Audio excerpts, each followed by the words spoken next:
ఓం నమో వెంకటేశాయ.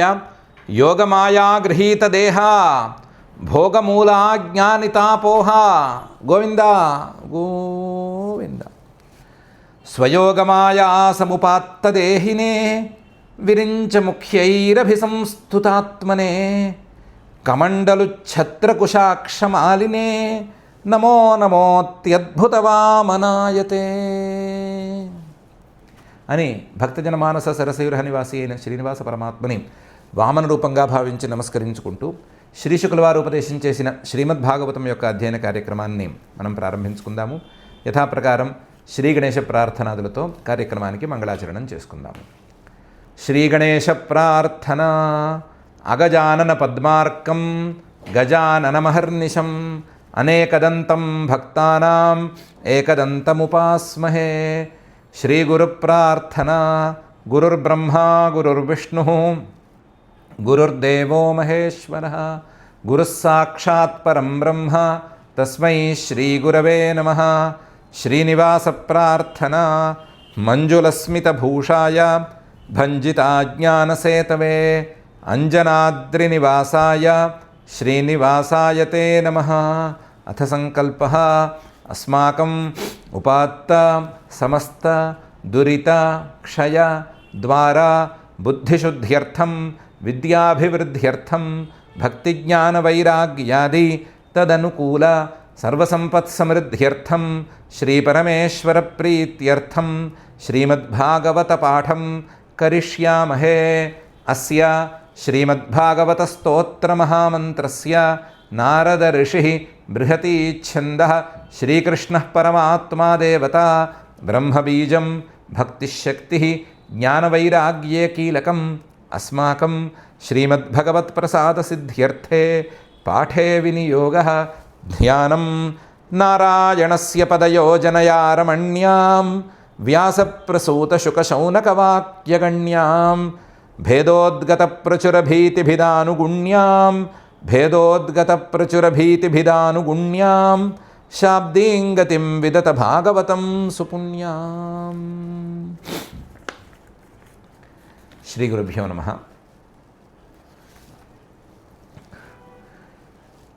శ్రీమన్మహావిష్ణువు చతుర్భుజ రూపంలో ఆదిత్య గర్భంలోకి ప్రవేశించాడు. ప్రవేశించినటువంటి ఆ శ్రీమన్మహావిష్ణువుని ఇటువైపు కశ్యప ప్రజాపతి గారు అలాగే హిరణ్యగర్భుడు ఇద్దరు కూడా కనిపెట్టారు. వారిలో హిరణ్యగర్భుడు ముందుండి ఆయన తన వాక్యాలతో స్తుతి చేశాడు.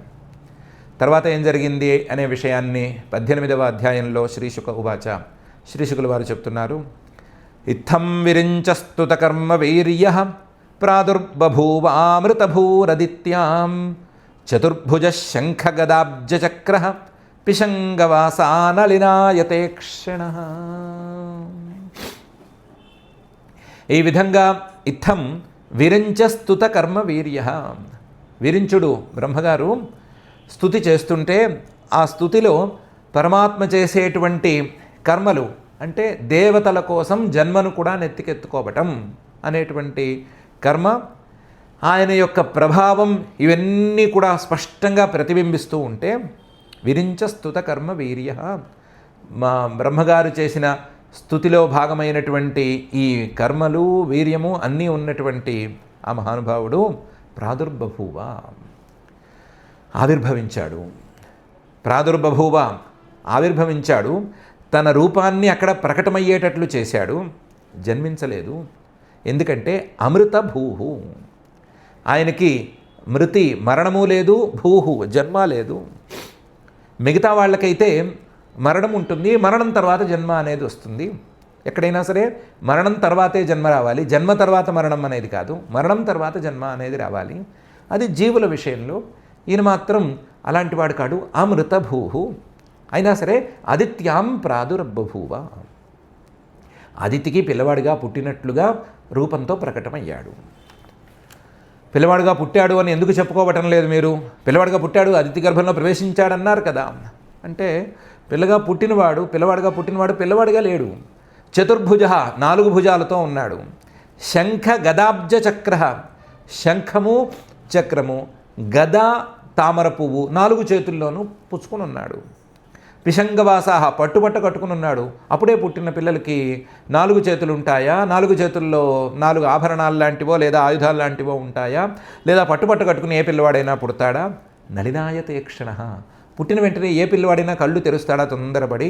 ఈయనేమో ఇంత పొడుగున, ఇంత పెద్దగా తామర పువ్వుల్లాగా ఇంత పెద్ద కళ్ళతో నవ్వుతూ పుట్టాడు. కాబట్టి ప్రాదుర్బభూవ, ఆయన ఆవిర్భవించాడు అని చెప్పుకోవటం ఉత్తమం. ఇత్థం విరించస్తుత కర్మవీర్య ప్రాదుర్బభూవ అమృతభూరదిత్యాం చతుర్భుజ శంఖ గదాబ్జచక్ర విషంగవాసా నళినాయతే క్షణ. ఎలా ఉన్నాడు ఆయన?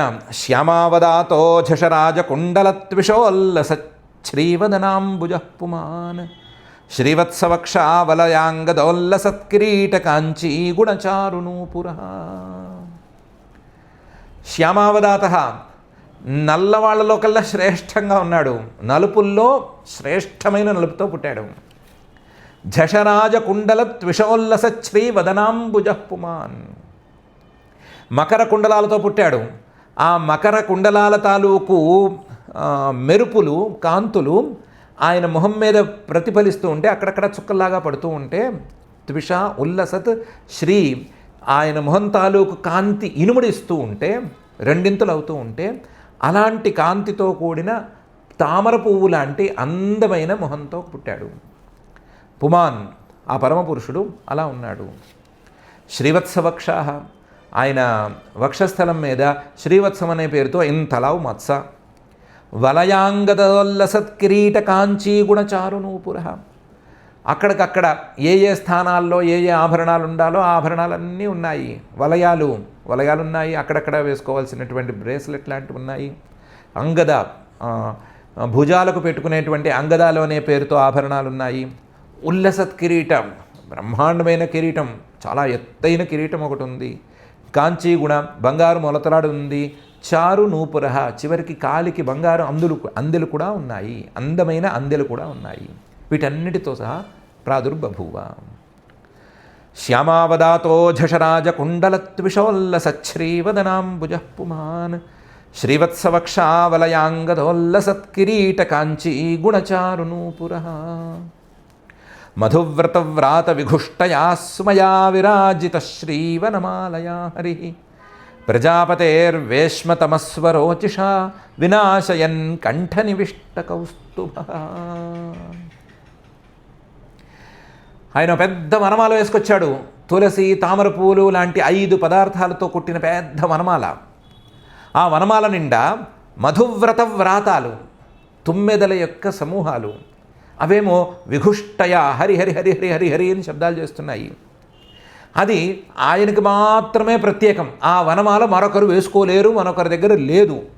ఒకవేళ వనమాల వేసుకుంటే వేసుకోవాలి, కానీ హరి హరి హరి అని పిలిచేటువంటి తుమ్మెదలతో కూడిన వనమాల మాత్రం ఎవరికీ లేదు. అలాంటి మధువ్రత వ్రాత విఘుష్టయా స్వయా శ్రీవనమాలయా విరాజిత. అది చాలా అందమైన వనమాల. ఈయన ఎంత అందగాడో ఆయన వేసుకున్న వనమాల అంత అందమైన వనమాల. అలాంటి వనమాలతో అంతకంటే అందంగా విరాజిత, రాజిల్లుతో ఆయన శ్రీహరి బయటకు వచ్చాడు. ఆయన కాంతికి అంతవరకు ఆ కశ్యప ప్రజాపతి గారి ఇంట్లో చీకట్లున్నాయేమో అని అనిపించింది. ప్రజాపతేర్వేష్మ, కశ్యప ప్రజాపతి గారి ఇల్లది. ఆ ఇంట్లో ఇంతవరకు చీకట్లు అలముకున్నాయి. ఇప్పుడే ఈయన వచ్చిన తర్వాతే కాంతులు వచ్చినాయి అన్నట్లు కాంతులతో బయటకు వచ్చాడు. తమహ స్వరోచిషా వినాశయన్, అంతవరకు చీకట్లున్నాయి. ఆ చీకట్లన్నిటినీ ఈయన తన కాంతులతో మొత్తం వినాశం చేసేస్తూ వాటన్నిటినీ పోగొడుతూ వచ్చినట్లుగా వచ్చాడు.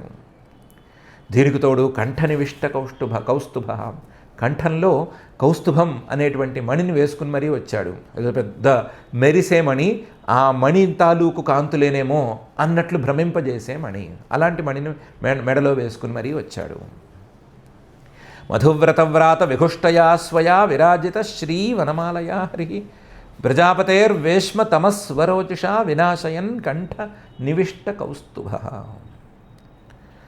ఆయన బయటికి వచ్చేసరికి దిశః ప్రసేదుస్సలిలాశయాస్తదా ప్రభాః ప్రహృష్టారుతవో గుణాన్వితాః ద్యౌరంతరిక్షం క్షితిరగ్నిజిహ్వాః గావో ద్విజా సంజహృషుర్నగాశ్చ. ఆయన ఆ ప్రాదుర్భవించే కాలానికి దిశ ప్రసేదు, దిక్కులన్నీ ప్రశాంతంగా ఉన్నాయి. సలిలాశయాస్తదా, జలాశయాలన్నీ కూడా హెచ్చు తగ్గులు లేకుండా, అలలు లేకుండా, సంక్షోభాలు లేకుండా హాయిగా ఉన్నాయి, ప్రసన్నంగా ఉన్నాయి. సలిలాశయాస్తదా. ప్రభా ప్రహృష్టా, మనకి ఆకాశంలోనూ భూమి మీద ఉండేటువంటి వెలుగులన్నీ కూడా ప్రహృష్ట ఎక్కువ వెలిగినాయి. ఆ రోజు దీపాలు కొంచెం ఇది ఎక్కువైనట్లుగా ఎక్కువ వెలిగినాయి. ఋతవో గుణాన్వితా, ఆ సమయానికి ఉన్నటువంటి ఋతువులన్నీ కూడా ఎలా ఉండాలో అలా ఉన్నాయి. అప్పటికి భాద్రపద మాసం కాబట్టి వర్ష ఋతువు ఎలా ఉండాలో అలా ఉంది. ఋతవో గుణాన్వితా. ద్యౌః అంతరిక్షం క్షితి, ఇవన్నీ చాలా హాయిగా ఉన్నాయి. ద్యౌః పైలోకము, అంతరిక్షం మధ్యలో ఉండేటువంటి ఆకాశం, క్షితి భూమి, ఈ మూడు కూడా ప్రసన్నంగా ఉన్నాయి. అగ్నిజిహ్వాహ, అగ్ని అనేటువంటి నాలుకతో ఆహుతులను స్వీకరించేటువంటి దేవతలందరూ సంజహుర్షు, అక్కడక్కడ దాక్కున్నారు కదా, ఆ దాక్కున్న వాళ్ళందరూ అమ్మయ్య మన పని జరుగుతోంది, మన తల్లి మన పనిని నెరవేర్చింది, పరమాత్మ మన కోసం వచ్చాడు అని సంతోషించారు. దీనికి తోడు గావో ద్విజాహ, ఎంత కాదన్నా ఇది రాక్షస పాలన. ఆ రాక్షస పాలనలో గోవులు ద్విజులు ఎంతో కొంత ఇబ్బంది పడుతూ ఉంటారు. మానసికంగానో నిజంగానే ఎవరైనా వేధిస్తుంటేనో తెలియదు, కానీ ఏదో ఇబ్బంది పడుతూ ఉంటారు. అలాంటి గోవులు బ్రాహ్మణులు వీళ్ళందరూ కూడా పరమాత్మ దిగి వచ్చాడు, మనకేం భయం లేదు అని సంజహుర్షు చక్కగా సంతోషించారు.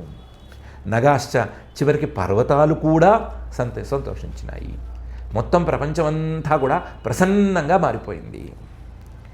దిశ ప్రసేదు సలిలాశయాస్తదా, ప్రభా ప్రహృష్టా ఋతవో గుణాన్వితా, ద్యౌరంతరిక్షం క్షితిరగ్నిజిహ్వా, గావో ద్విజా సంజహృషుర్నగాశ్చ. ఆయన ఎప్పుడు బయటకు వచ్చాడు అంటే శ్రోణాయాం శ్రవణ ద్వాదశ్యాం ముహూర్తే భిజితి ప్రభు, సర్వే నక్షత్రతారాద్యా చక్రుస్తజ్జన్మ దక్షిణం. అప్పుడు బయటకు వచ్చాడు. అందులో విశేషం కూడా జరిగింది. శ్రవణాయాం, శ్రవణ నక్షత్రంలో చంద్రుడు ఉండగా వచ్చాడు. శ్రవణ ద్వాదశ్యాం, శ్రవణ నక్షత్రంతో కూడినటువంటి ద్వాదశి, ఆ ద్వాదశి రోజున బయటకు వచ్చాడు. అందుకనే శ్రవణ ద్వాదశి చాలా పవిత్రమైన రోజు, అది ఏకాదశితో సమానం. ఆ రోజు భోజనం లేదు, ఉపవాసం అని అంటారు. కొన్ని మాత్రమే వస్తాయి సంవత్సరానికి. ఆ సంవత్సరానికి వచ్చే శ్రవణ ద్వాదశుల్లో శ్రవణ ద్వాదశి చాలా శ్రేష్టం అంటారు. అందులోనూ ఇది భాద్రపద శుక్ల ద్వాదశి, వామన జయంతి అని మనకు పంచాంగాల్లో రాస్తారు. ఆ రోజు ఇది. ఆ రోజుకి భాద్రపద శుక్ల ద్వాదశికి శ్రవణ ద్వాదశి అని పేరు, ప్రత్యేకమైన పేరుంది. ఆ రోజు వచ్చాడు. ఆ రోజు కూడా ముహూర్తే అభిజితి ప్రభు, అభిజిత్ అనేటువంటి ముహూర్తంలో ఆయన బయటకు వచ్చాడు. ప్రభువు సమర్థుడు కాబట్టి ఎప్పుడు కావాలంటే అప్పుడు బయటకు వస్తాడు కాబట్టి వచ్చేసాడు. మిగతా జీవులైతే అలా బయటికి రాగలిగేవాళ్ళు కారు.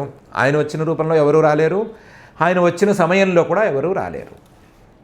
ఈ అభిజిత్ అనేటువంటి ముహూర్తం ప్రత్యేకించి నక్షత్రము అనుకోవచ్చు, ముహూర్తము అనుకోవచ్చు. ఇది శ్రవణ నక్షత్రం తాలూకు ప్రథమ పాదం. అభిజిన్నామ నక్షత్రం ఉపరిష్టాదుషాఢానాం అవస్థాత్ శ్రవణాయై అని వేదవాక్యం. దాని ప్రకారం శ్రవణ నక్షత్రం తాలూకు మొదటి పాదాన్ని అభిజిత్ అని పిలవటం కద్దు. కాబట్టి ఈయన శ్రవణ నక్షత్రంలో అభిజిత్ అనే పేరుతో పిలువబడేటువంటి ప్రథమ పాదంలో పుట్టాడు. ఆయన పుట్టేసరికి ఎక్కడికక్కడ నక్షత్రాలు, ఎక్కడికక్కడ గ్రహాలన్నీ సర్దుకున్నాయి, సరి అయిన స్థానాల్లో సర్దుకున్నాయి.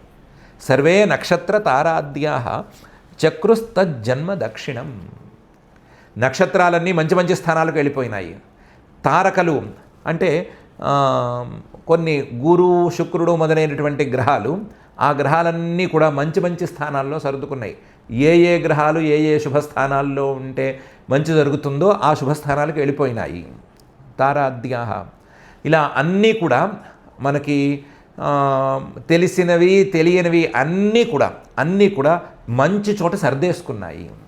సర్దేసుకుని చక్రుస్తద్ధన్మ దక్షిణం, ఆ పరమాత్మ అవతరించినటువంటి ఆ సమయాన్ని మరింత విశేషవంతంగా మరింత గుణవంతంగా మార్చేసినాయి.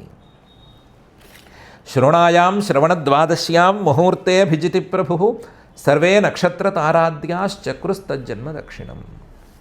ద్వాదశ్యాం సవితా తిష్టత్ మధ్యం దిన గతో నృప విజయానామ సా ప్రోక్త యస్యాం జన్మ విదుర్హరేః. ఆ రోజు ద్వాదశి, దానికి విజయద్వాదశి అని కూడా మరొక పేరుంది. ఆ విజయద్వాదశి రోజున ఈయన బయటకు వచ్చాడు. ఆ రోజు ఈయన వచ్చేసరికి సవిత అతిష్టత్ మధ్యం దిన గతో నృప. సవిత సూర్యుడు మధ్యాహ్న వేళలో ఆకాశపు మధ్యలో చక్కగా వెలుగుతున్నాడు. మధ్యం దిన గత, ఆకాశంలో మధ్యలో ఉన్నప్పుడు లేదా మధ్యాహ్నం సమయంలో సూర్యుడు చాలా ప్రబలంగా ఉంటాడు. సూర్యుడు మంచిగా ఎండ కాస్తూ ఉంటాడు. అలాంటి సూర్యుడు ప్రబలంగా ఉండే సమయంలో ఈయన పుట్టాడు. అభిజిన్ ముహూర్తం అంటే అప్పుడే రావాలి, మధ్యాహ్నం పూటే రావాలి. ఆ అభిజిన్ ముహూర్తంలో సూర్యుడు బాగా ధగధగా మెరుస్తున్నప్పుడు వచ్చాడు. నృపావు పరీక్షిత్తు విజయానామ సా ప్రోక్త. అందుకనే విజయాన్నిచ్చిన పరమాత్మ ఆవిర్భవించిన ద్వాదశి కాబట్టి దీనికి విజయద్వాదశి అని పేరుంది. విజయదశమి తర్వాత విజయ ఏకాదశి, విజయద్వాదశి అని కూడా కొంతమంది రాస్తారు. దీనికి విజయద్వాదశి అని పేరుంది. భాద్రపద శుక్ల ద్వాదశికి అని అంటున్నారు. యస్యాం జన్మ విదుర్హరేః. శ్రీహరి జన్మించిన ద్వాదశి కదా. శ్రీహరి విజయాన్ని, దేవతలకు విజయాన్ని ఇవ్వటానికి జన్మించిన ద్వాదశి కదా. అందువల్ల దీనికి విజయద్వాదశి అని కూడా పేరు కద్దు. ద్వాదశ్యాం సవితా తిష్టత్ మధ్యం దిన గతో నృప విజయానామ సా ప్రోక్త యస్యాం జన్మ విదుర్హరేః. ఈయన రహస్యంగా ఉంచమన్నాడు కానీ ఆ రహస్యం ఎలా పొక్కిందో బయటికి పొక్కేసింది. దాంతో శంఖ దుందుభయోనేదు మృదంగ పణవానకాః వాదిత్ర తూర్యాణం నిర్ఘోషస్తుములో భవత్. ఎవరెవరికో సిద్ధులకి తెలిసిపోయింది, ఎవరెవరికో గొప్పవాళ్ళకి తెలిసిపోయింది. దాంతో వాళ్ళందరూ సంతోషంగా అక్కడికి వచ్చేశారు. వచ్చేసి శంఖాల్ని దుందుభుల్ని ఎవరికి తోచింది వాళ్ళు మోగించేసేశారు. శంఖ దుందుభయోనేదు మృదంగ పణవానకాః. కొంతమంది వాళ్ళకి చేతనైన మృదంగాలు లాంటి వాటిని వాయించేసేశారు. చిత్రమైన చిత్రమైన వాద్యాలన్నీ తీసుకొచ్చేశారు. తీసుకొచ్చి కొంతమంది తూర్యణం బాకాలు ఊదేశారు. దాంతో ఇవన్నీ కలగలిసి నిర్ఘోష తుములో భవతు, కలగలపు శబ్దంలాగా విచిత్రమైన శబ్దం వినిపించింది. శంఖదుందుభయోనేదు మృదంగ పణవానకాః చిత్రవాదిత్ర తూర్యాణం నిర్ఘోషస్తుములో భవత్. ప్రీతాశ్చాప్సరసో నృత్యన్ గంధర్వ ప్రవరాజగు తుష్టుపుర్మునయో దేవాః మనవః పితరోగ్నయః. అప్సరసలు చాలా సంతోషంగా నాట్యం చేసేశారు. గంధర్వులలో శ్రేష్ఠులైన వాళ్ళు గానం చేశారు. మనువులు, దేవతలు, మునులు వీళ్ళందరూ కూడా పరమాత్మని వాళ్ళకి తోచిన విధానాల్లో స్తుతి చేసేసుకున్నారు.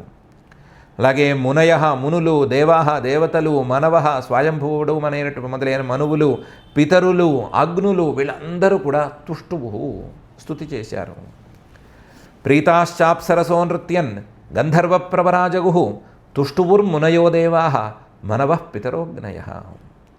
సిద్ధ విద్యాధరగణాః స కిం పురుష కిన్నరాః చారణా యక్ష రక్షాంసి సుపర్ణా భుజగోత్తమాః.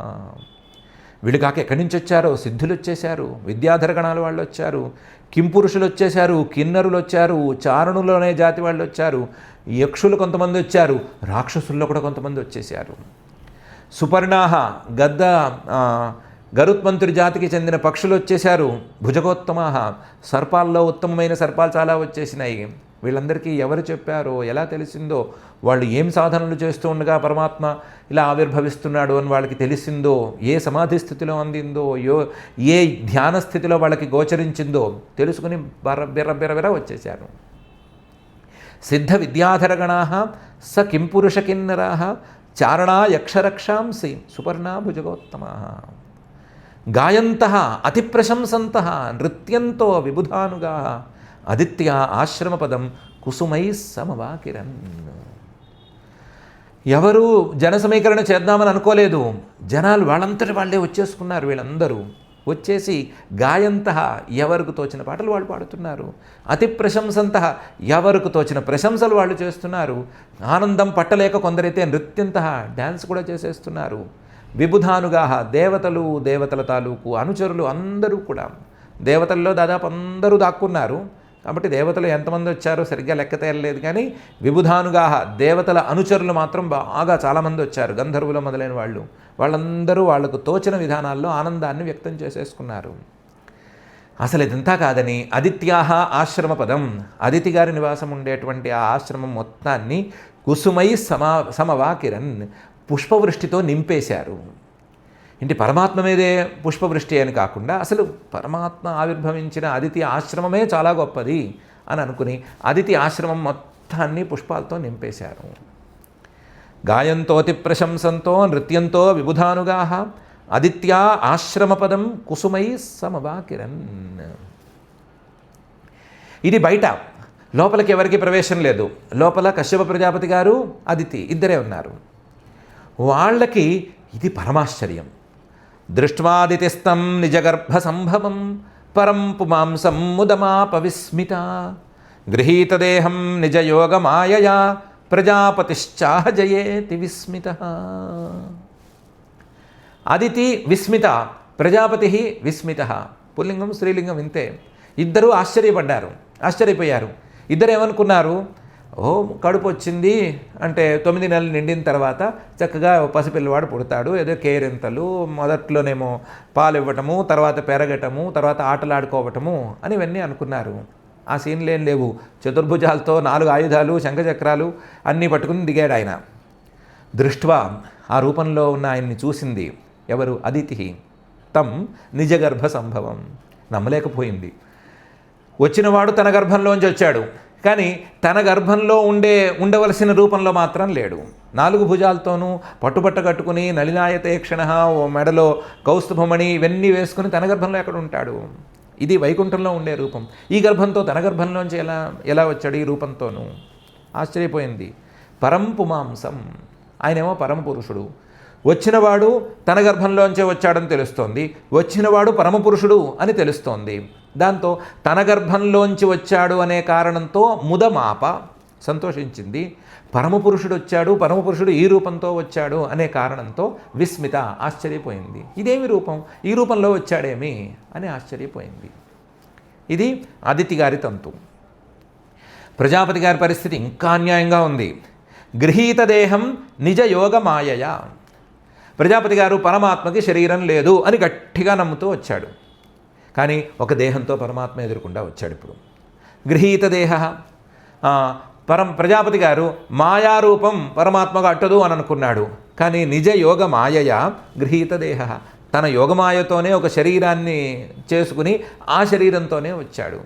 గృహీత దేహం నిజ యోగ మాయయ. ప్రజాపతి గారికి ఒక రకమైన ఆశ్చర్యం, విస్మిత, ఆయన ఆశ్చర్యపోయాడు.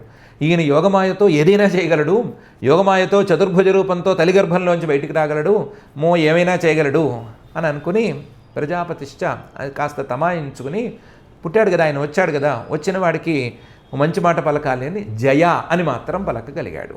ఆయనకున్న ఆశ్చర్యానికి, ఆయనకున్న సంతోషానికి జయ అని మాత్రమే పలకగలిగాడు. ఇది లోపల ఏకాంతంలో జరుగుతోంది.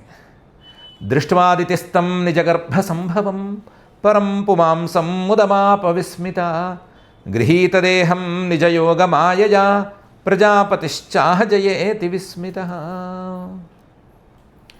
వీళ్ళిలా ఆశ్చర్యపోతూ ఉండగానే యత్తద్వపుర్భాతి విభూషణాయుధై అవ్యక్తచిద్వ్యక్తమధారయద్ధరి బభూవతేనైవ సవామనో వటు సంపశ్యతోర్దివ్యగతిర్యథా నటః. ప్రజాపతి గారు కష్టం మీద తమాయించుకుంటున్నాడు. ఎలా అంటే పరమాత్మకు ఏ రూపము లేదు, ఆయన అవ్యక్త చిత్, ఏ ఇంద్రియానికి తెలియని చైతన్య స్వరూపుడు, కానీ ఆయన యోగమాయతో ఇలాంటి రూపాలను ధరించగలడు అని తమాయించుకుంటున్నాడు. తమాయించుకుంటూ ఉండగానే యత్తద్వపుర్భాతి, ఆయన చూస్తూ వచ్చినటువంటి శరీరం ఉంది కదా, విభూషణాయుధై, రకరకాల అలంకారాలు, రకరకాల ఆయుధాలు, వీటితో కూడినటువంటి చతుర్భుజ రూపం ఉంది కదా, ఆ చతుర్భుజ రూపాన్ని, ఏ రూపాన్నైతే అవ్యక్త చిత్, అవ్యక్త చైతన్య స్వరూపంలో ఉండవలసినటువంటి పరమాత్మ వ్యక్తం ఇలా కళ్ళకి కనిపించేటట్లుగా అధారయత్ ధరించాడో ఆ శ్రీహరి, ఇంతలోనే బభూవ తేనైవ సవామనో వటు. వీళ్ళు చూస్తూ ఉండగానే, కళ్ళప్పగించి చూస్తూ ఉండగానే, అన్ని అంగాల మీద అన్ని ఆభరణాలన్నీ సరిగ్గా ఉన్నాయా అని చూస్తూ ఉండగానే ఉన్నట్టుండి ఒక చిన్న పిల్లవాడిగా మారిపోయాడు. స వామన వటు. వటు అంటే బాలహ అని అర్థం చెప్పచ్చు. అంటే చిన్న పిల్లవాడిగా మారిపోయాడు, పొట్టిగా ఉండే పిల్లవాడిగా మారిపోయాడు అని అర్థం చెప్పచ్చు. వటు అంటే ఒక బ్రహ్మచారి, అప్పుడే ఒడుగైన వాడు ఉన్నటువంటి పిల్లవాడిగా మారిపోయాడు అని కూడా చెప్పచ్చు.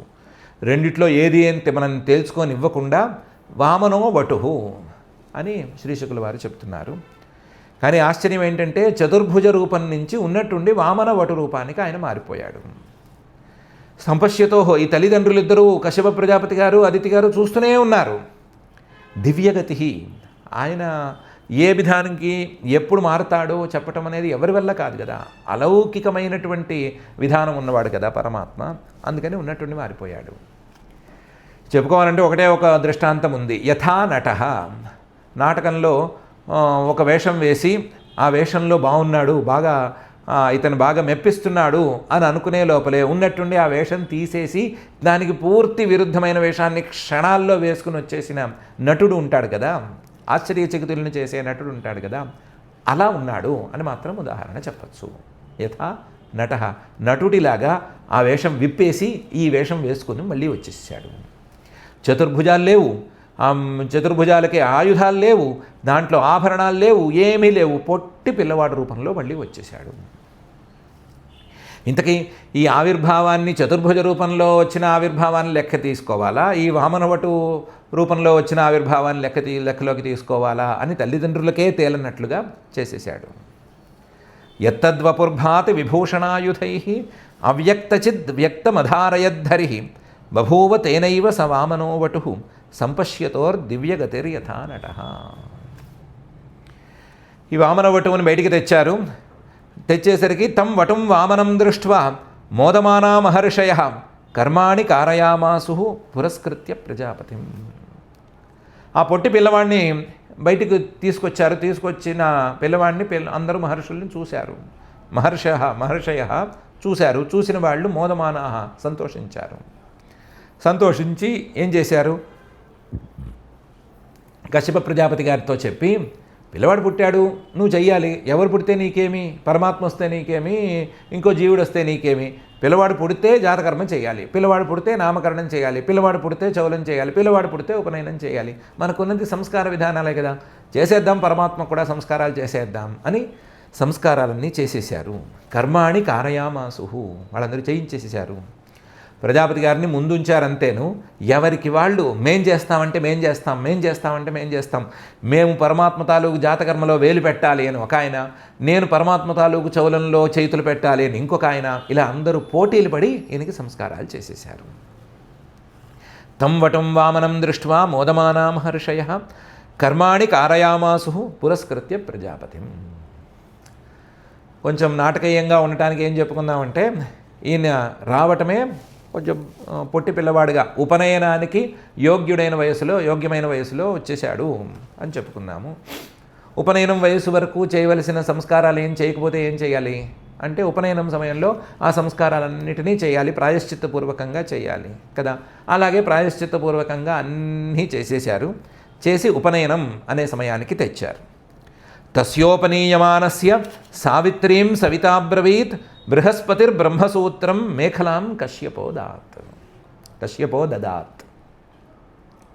ఉపనయన సమయానికి వచ్చేసరికి ఈ మహర్షులకి తోడు దేవతలందరూ కూడా చేరిపోయారు, గుమికూడిపోయారు. ఉపనయనం అనే దాన్ని కూర్చున్నారు. కూర్చునేసరికి గాయత్రీ మంత్రాన్ని ఉపదేశం చేయాలి అనే మాట వచ్చింది. గాయత్రీ మంత్రాన్ని ఉపదేశం చేసే సమయానికి సూర్యుడు, సవిత అనే పేరుతో ఉండేటువంటి సూర్యుడు ఆయన వచ్చాడు. వచ్చి ఈ గాయత్రి మంత్రం ఎవరిది అని అడిగాడు.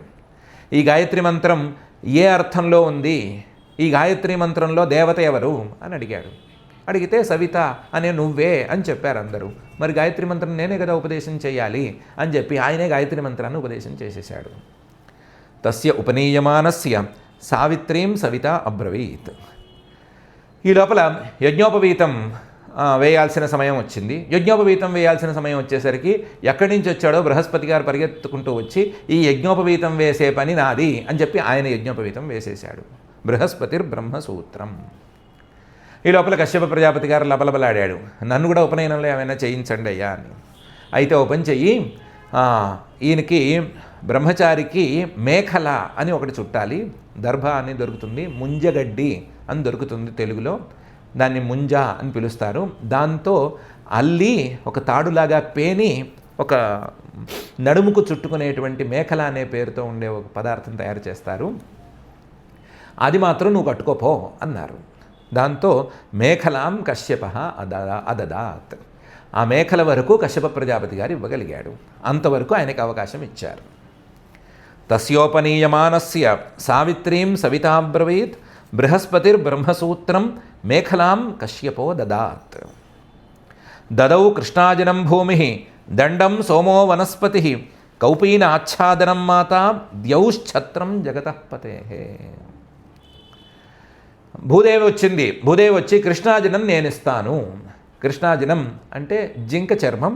ఆ జింక చర్మం అనేది బ్రహ్మచారులు ధరించాలి. ఆ బ్రహ్మచారులు ధరించవలసిన జింక చర్మాన్ని నేను ఇస్తాను అని చెప్పి ఇచ్చేసేసింది.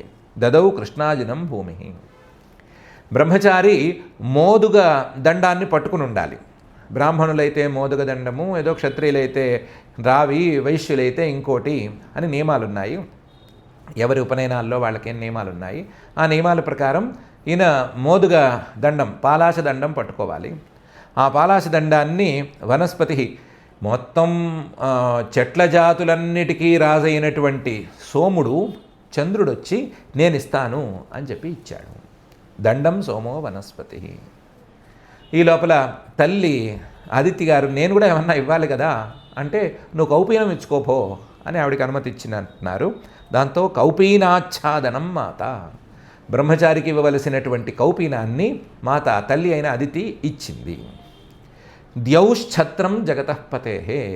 ఈ పిల్లవాడు కందిపోతాడు, ఈ పిల్లవాడు ఎండలోకి వెళితే కందిపోతాడు అని చెప్పి ద్యౌహు అంతరిక్ష దేవత వచ్చి ఈ పిల్లవాడికి ఓ ఛత్రం అంటే గొడుగు ఇచ్చింది. నువ్వు ఈ గొడుగు పట్టుకుని తిరుగుతూ ఉన్నాయన, దీంట్లో తిరిగితే అసలే నల్లటివాడివి, ఎండలో తిరిగితే ఇంకా నల్లబడిపోతావు అని చెప్పి ఇచ్చింది.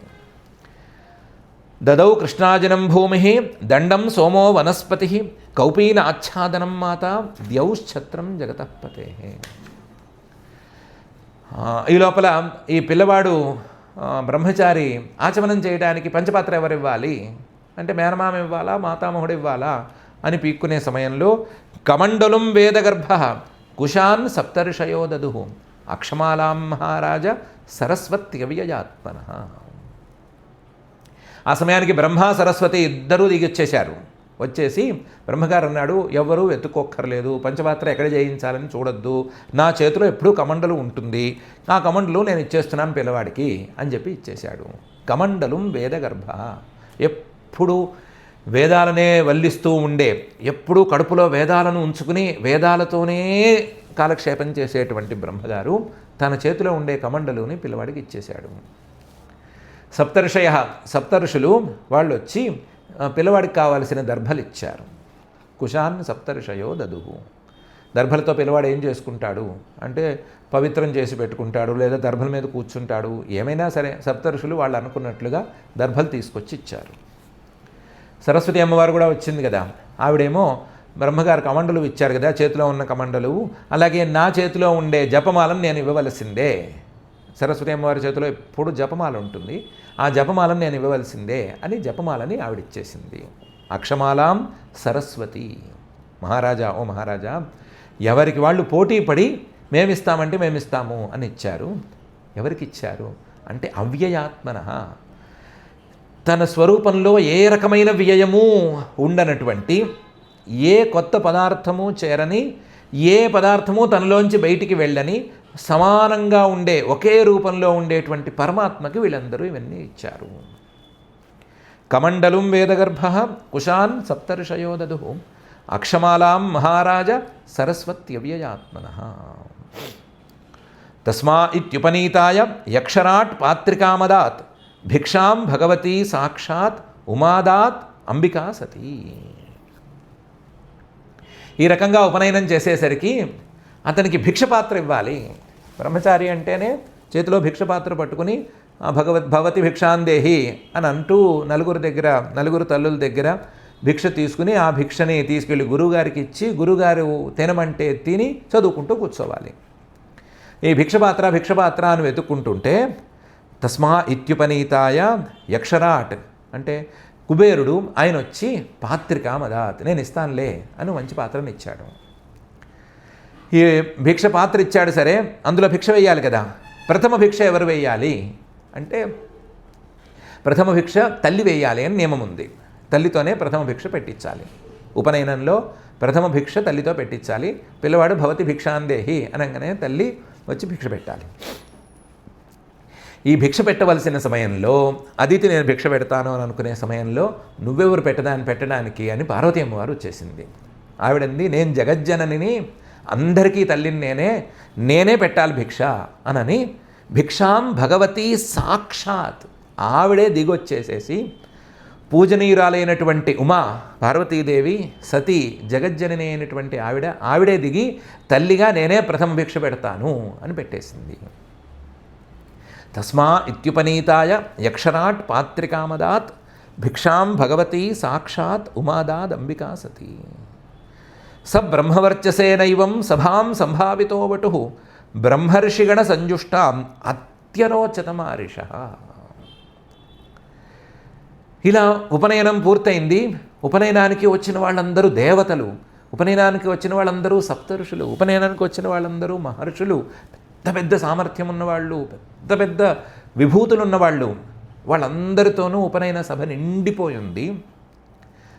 నిండిపోతే ఆ ఉపనయన సభ మధ్యలో ఈ వామనుడు, ఈ పొట్టి ఆయన ఉన్నాడు. ఎలా ఉన్నాడు? బ్రహ్మవర్చస్సుతో ధగధగధగా మెరిసిపోతున్నాడు. బ్రహ్మవర్చసేనైవం సభాం అత్యరోచత. తన బ్రహ్మవర్చస్సుతో సభలో ఉండే మిగతా వాళ్ళందరికంటే కూడా ఈయనే ఎక్కువగా వెలిగాడు. సంభావితో వటు సభలో ఉన్న వాళ్ళందరూ ఈయన్ని గౌరవించారు. సభలో ఉన్న వాళ్ళందరూ ఏదో ఒకటి ఈయనకి ఇద్దాము సమర్పించుకుందాము అనుకునే సమర్పించుకున్నారు. అలాంటి వటువు సభలో ఉన్న వాళ్ళందరూ ఈయనకి దాసోహం అన్నట్లుగానే ఉండేటువంటి వటువు బ్రహ్మర్షిగణ సంజుష్టాం. ఆ సభలో బ్రహ్మర్షుల్లాంటి మహానుభావులే పెద్ద పెద్ద వాళ్లే ఉన్నా సరే అత్యరోచిత మారిష కశ్యప ప్రజాపతి గారి తపఃఫలంగా బయటకు వచ్చినట్లుగా కనిపించినటువంటి ఈ వామనుడు మాయావామనుడు అత్యరోచిత వాళ్ళందరికంటే ఎక్కువగా తేజస్విగా కనిపించాడు, ఎక్కువ బ్రహ్మవర్చస్విగా కనిపించాడు.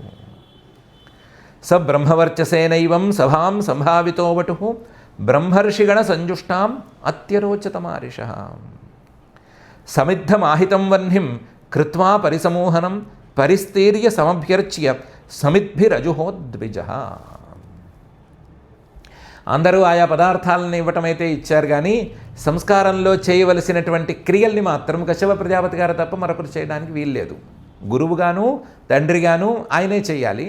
కాబట్టి ఇప్పుడు మీరెవరు ఏం చేయలేరు, మీరందరూ కూర్చోండి, సభలో కూర్చోండి అని అందరినీ కూర్చోబెట్టి సమిద్ధం ఆహితం వహ్నిం కృత్వా అక్కడ వహ్ని అగ్నిని రగల్చి ఆ అగ్నిని చక్కగా పెంచి కృత్వా పరిసమోహనం ఆయనకి పరిసమోహనం నీటితో పరిసమోహనం అని చేయాలి. ఆ పరియుక్షణం పరిసమోహనం అనే క్రియలన్నీ ఉన్నాయి. వాటన్నిటినీ చేసి పరిస్థీర్య ఆ అగ్ని చుట్టూ దర్భలను పరిచి సమభ్యర్చ్య అగ్నికి చక్కగా పూజ చేసి మా అబ్బాయి ఒడుగులో నువ్వు అగ్నిగా వచ్చావు అనే అగ్నిని పూజించి ద్విజ కశ్యప ప్రజాపతి గారు సమిద్భిరజుహోత్ సమిధలతో హోమం చేశాడు. అలాగే సమిధలతో ఈ పిల్లవాడితో కూడా హోమం చేయించాడు. క్రియాకలాపంతో పాటుగా మేఖల వరకు కశ్యప ప్రజాపతి గారికి దక్కింది. అంతవరకు దక్కించారు. అంతవరకు ఆ భాగ్యం దక్కటంతో ఈ ఉపనయన కార్యక్రమం పూర్తయింది. సమిద్ధమాహితం వహ్నిం కృత్వా పరిసమోహనం పరిస్తీర్య సమభ్యర్చ్య సమిద్భిరజుహోద్విజ అని శ్రీశుకుల వారు మాయావామనుడు పుట్టినవాడు చతుర్భుజంతో పుట్టినవాడు అందరూ చూస్తూ ఉండగానే లేదా తల్లిదండ్రులు చూస్తూ ఉండగానే మాయావామన రూపాన్ని ధరించటం, మాయావామన రూపానికి అందరూ వచ్చి ఆయా సంస్కారాలు చేయటం, మహర్షులు వాళ్ళందరూ ఎగబడి మరి సంస్కారాలను చేయించడం, సంస్కారాలు చేసేటప్పుడు ఉపనయన సంస్కారంలో ఎవరికి వాళ్ళు వచ్చి ఆ మాయావామనుడికి సమర్పణలు చేసుకోవటం, ఉపనయన కార్యక్రమం పూర్తవటం అనేటువంటి అంశాలను చక్కగా చెప్పారు. ఇక మీద జరగవలసిందే అసలు జరగవలసింది. దాన్ని మనం యథాప్రకారం పైన చూసుకుందాము. ప్రత్యేకించి కథాగమనంలో ఉండేటువంటి వర్ణన, అందులోనూ పరమాత్మ తాలూకు విశేష వర్ణన ఇదే ప్రధానంగా కనిపిస్తోంది.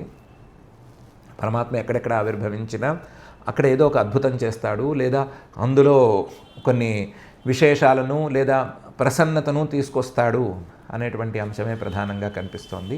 పరమాత్మ ఎప్పుడు ఎక్కడ అవతరించినా సరే కనిపెట్టుకుని కూర్చుని ఆయన ఉన్న చోటికి రావటానికి ఎవరెవరు ఎలా ఎలా ఉవ్విళ్ళూరుతూ ఉంటారు అనేటువంటి విశేషం కూడా ఇందులో ప్రధానంగా కనిపించింది.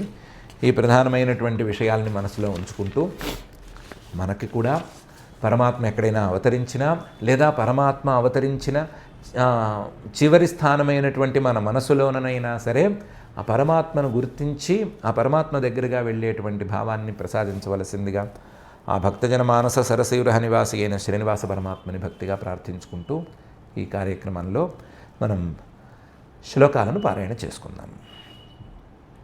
అథ శ్రీమద్భాగవతే పారమహంస్యాం సంహితాయాం అష్టమస్కంధే అష్టాదశాధ్యాయే శ్లోకాః.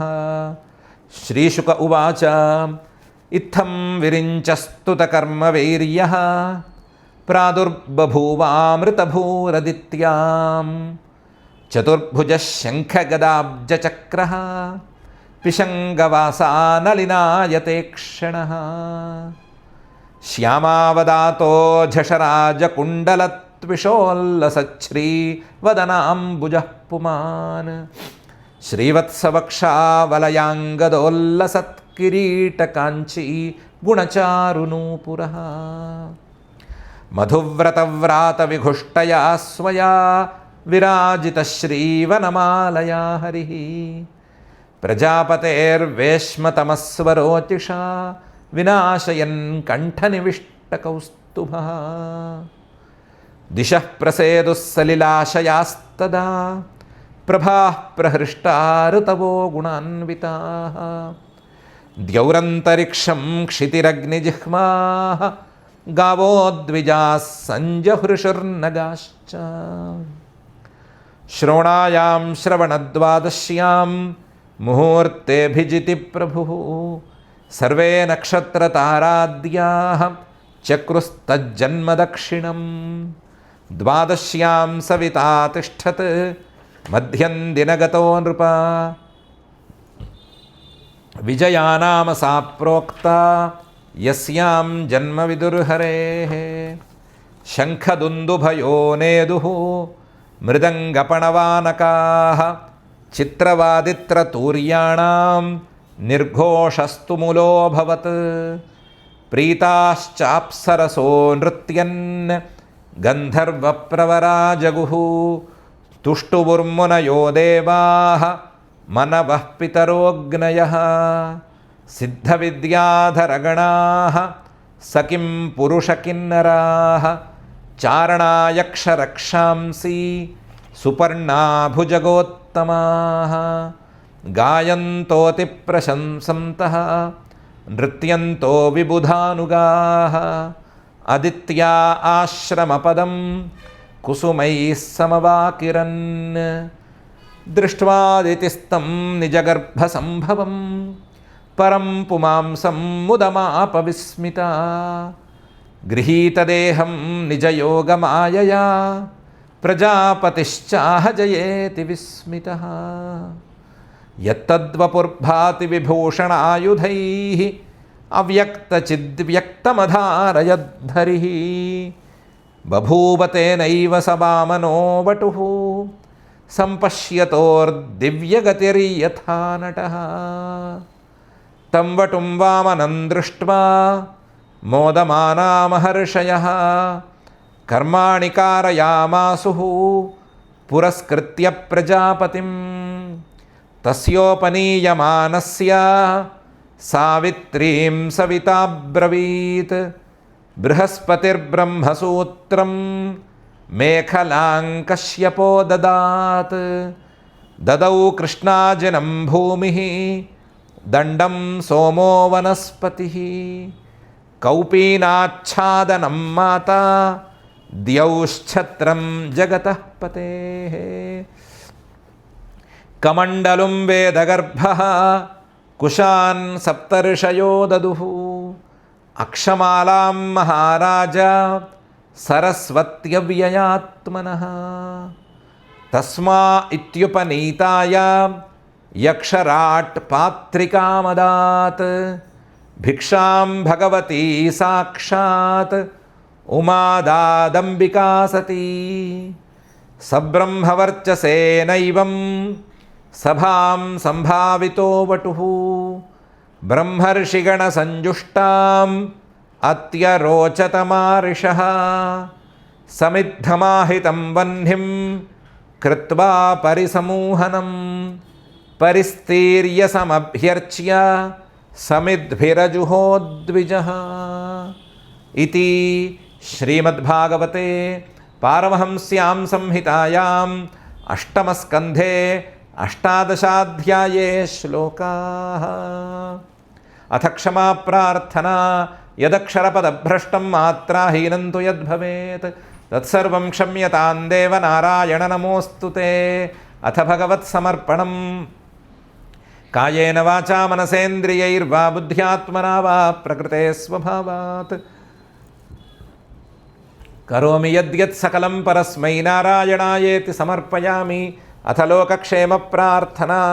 సర్వే భవంతు సుఖినః, సర్వే సంతు నిరామయాః, సర్వే భద్రాణి పశ్యంతు, మా కశ్చిద్ దుఃఖభాగ్ భవేత్.